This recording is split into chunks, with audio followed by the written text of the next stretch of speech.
과연 우리가 지구의 진정한 주인이라고 할 수 있을까요? 지표면의 71%를 차지하는 바다 중에서도 인간이 탐험한 구역은 고작 5%에 불과합니다. 나머지 95%는 여전히 미지의 영역으로 남아있죠. 더욱 놀라운 사실은 달 표면보다 심해에 대해 알고 있는 것이 더 적다는 점입니다. 이제 본격적으로 이 놀랍고도 신비로운 바다의 숨겨진 모습들에 대해 탐험해 보겠습니다. 왜 바다는 이토록 신비로운 존재로 남아있을까요? 그 답을 찾기 위해서는 먼저 바다 생물들의 분포를 살펴봐야 합니다. 놀랍게도 해양 생물의 대부분은 수심 200m 이내의 얕은 구역에 몰려 살고 있습니다. 전체 바다 생물 무려 90%가 햇빛이 닿는 이 좁은 공간에서 생존 경쟁을 벌이고 있는 것이죠. 이 상층부는 마치 바닷속 메트로폴리스와 같습니다. 미세한 식물성 플랑크톤부터 시작해서 복잡한 먹이 사슬이 형성되어 있거든요. 이들 플랑크톤은 바다 생태계의 1차 생산자 역할을 하며 지구 산소의 절반 이상을 생산합니다. 실제로 아마존 열대우림보다 더 많은 산소를 만들어내고 있다는 연구 결과도 있습니다. 특히 규조류 같은 미세조류들은 하루에도 수십억 개씩 분열하면서 엄청난 양의 산소를 대기 중으로 방출하고 있어요. 하지만 진짜 모험은 이제부터 시작됩니다. 대륙붕 끝자락을 넘어서면 완전히 다른 세계가 펼쳐지거든요. 수심이 깊어질수록 태양빛은 급격히 약해지고 결국 완전한 어둠의 세계로 접어들게 됩니다. 이곳이 바로 중층 원양대입니다.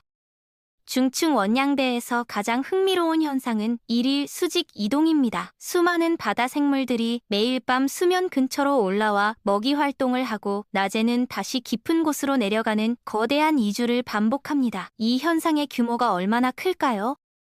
과학자들은 이를 지구상에서 가장 큰 생물 이동이라고 부릅니다. 매일 수십억 톤의 생물체가 수직으로 이동하는 장관이 펼쳐지는 것이죠. 크릴새우만 해도 하루에 수백 미터씩 오르내리며 이 거대한 생명의 엘리베이터에 참여하고 있습니다.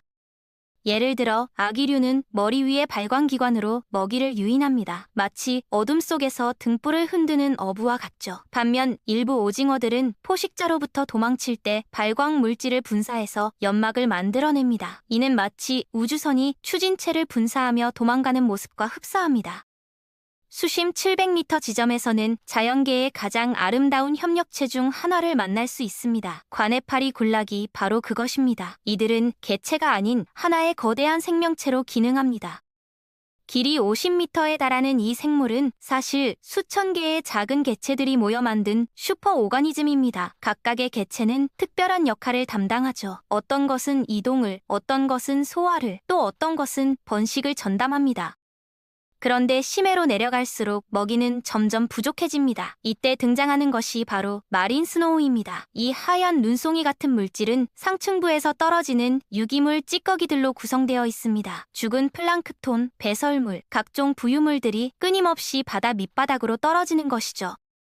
마린 스노우의 양이 얼마나 될까요? 과학자들의 계산에 따르면 매년 약 100억 톤의 유기물이 심해로 가라앉는다고 합니다. 이는 전 세계 농업 생산량과 맞먹는 규모입니다. 하지만 이 소중한 자원의 대부분은 바다 밑바닥에 도달하기 전에 중간층의 생물들에 의해 소비됩니다. 흡혈 오징어는 이름과 달리 피를 빨아먹지 않습니다. 대신 마린 스노우를 효율적으로 수집하는 전문가입니다. 이들의 사냥 방식은 정말 독특합니다. 긴 팔을 펼친 채 물속에서 거의 움직이지 않으면서 떠다니는 유기물을 포집합니다. 능동적인 사냥에 비해 에너지 소비를 90% 이상 줄일 수 있는 놀라운 전략이죠. 심해의 포식자들은 더욱 극단적인 적응을 보여줍니다. 바이퍼피쉬의 이빨은 너무 커서 입을 닫을 수 없을 정도입니다. 하지만 이 거대한 송곳니 덕분에 자신보다 큰 먹이도 놓치지 않고 잡을 수 있습니다. 아기의 경우는 더욱 극단적입니다. 암컷 아기에 비해 수컷은 10분의 1 크기밖에 되지 않으며 성체가 되면 암컷의 몸에 융합되어 평생을 기생하며 삽니다.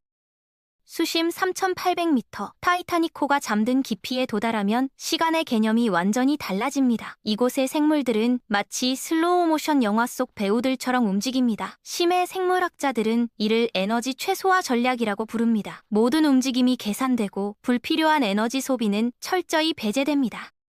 덤보문어는 이러한 환경에 완벽하게 적응한 대표적인 사례입니다. 큰 귀처럼 생긴 지느러미를 천천히 펄럭이며 우아하게 헤엄치는 모습은 마치 바닷속을 나는 코끼리를 연상시킵니다. 이들의 수명은 놀랍게도 수십 년에 달한다고 알려져 있습니다. 해저 4,000터 지점에서는 또 다른 세계가 펼쳐집니다. 심해저 평원이라 불리는 이곳은 지구 표면적의 30%를 차지하는 거대한 사막과 같습니다. 하지만 이 단조로워 보이는 진흙 평원에도 생명은 존재합니다. 해삼, 성게, 갯지렁이들이 바닥을 기어다니며 마린 스노우의 잔여물을 먹고 삽니다. 특히 주목할 만한 것은 망간 단계입니다. 이 검은 돌멩이 같은 물질은 수백만 년에 걸쳐 형성된 광물 덩어리로 망간뿐만 아니라 니켈, 구리, 코발트 등 희귀 금속을 다량 함유하고 있습니다. 최근 들어 전기차 배터리의 핵심 소재로 주목받으면서 심해 채굴에 대한 관심이 높아지고 있습니다. 하지만 심해저 평원의 진정한 보물은 열수 분출구입니다. 지각에 갈라진 틈에서 뿜어져 나오는 400도의 뜨거운 물은 생명의 오아시스를 만들어냅니다. 이곳에 서식하는 박테리아들은 화학 합성을 통해 에너지를 얻습니다. 태양빛 없이도 독자적인 생태계를 구축하는 놀라운 생명력을 보여주죠. 열수 분출구 주변에는 지구상 어디에서도 볼 수 없는 독특한 생물들이 서식합니다. 관벌레는 길이가 2m에 달하며 몸 안에 공생하는 박테리아로부터 영양분을 공급받습니다. 이들에게는 소화기관이 아예 없습니다. 평생을 박테리아와의 공생으로만 살아가는 것이죠. 수심 6,000m를 넘어서면 초심해대에 진입합니다. 이곳은 바다 전체 면적의 0.25%에 불과하지만 지구상에서 가장 극한의 환경을 자랑합니다. 수압은 해수면의 600배에 달하고 온도는 1대 4도 사이를 유지합니다. 놀랍게도 이런 극한 환경에서도 물고기가 살고 있습니다. 꼼치류의 일종인 슈도리파리스 아미블리스토미이옵시스는 수심 8,000m에서도 발견되는 가장 깊은 곳의 물고기입니다. 이들의 몸은 극한의 수압에 적응하기 위해 특별한 단백질로 구성되어 있습니다. 마침내 지구에서 가장 깊은 곳 마리아나 해구의 챌린저 해연에 도달합니다. 수십만 1,000m, 에베레스트 산을 거꾸로 세워도 2,000m나 모자라는 깊이입니다. 이곳의 수압은 1,086바 정도 되는데 손톱만한 면적에 코끼리 한 마리 무게에 해당하는 압력이 가해집니다.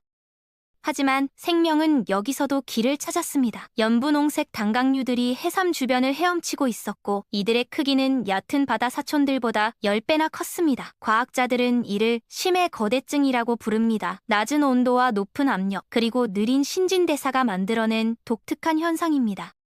최근 연구에 따르면 심해에는 아직 발견되지 않은 수백만 종의 생물이 서식할 것으로 추정됩니다. 매년 새로운 종들이 발견되고 있지만 발견 속도보다 멸종 속도가 더 빠를 수도 있다는 우려의 목소리도 나오고 있습니다. 실제로 2020년에만 300여 종의 새로운 심해 생물이 발견되었는데 이는 빙산의 일각에 불과할 것으로 보입니다.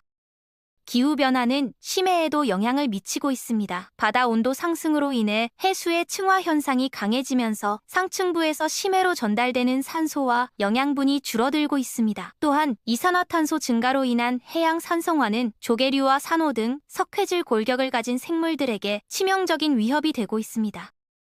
심해 채굴 또한 새로운 환경 문제로 대두되고 있습니다. 망간 단계와 해저 열수광상에 포함된 희귀 금속들이 첨단 기술 발전에 필수적이지만 채굴 과정에서 수백만 년에 걸쳐 형성된 심해 생태계가 파괴될 위험성이 큽니다. 한번 파괴된 심해 환경은 회복에 수십 년, 수백 년이 걸릴 수 있습니다.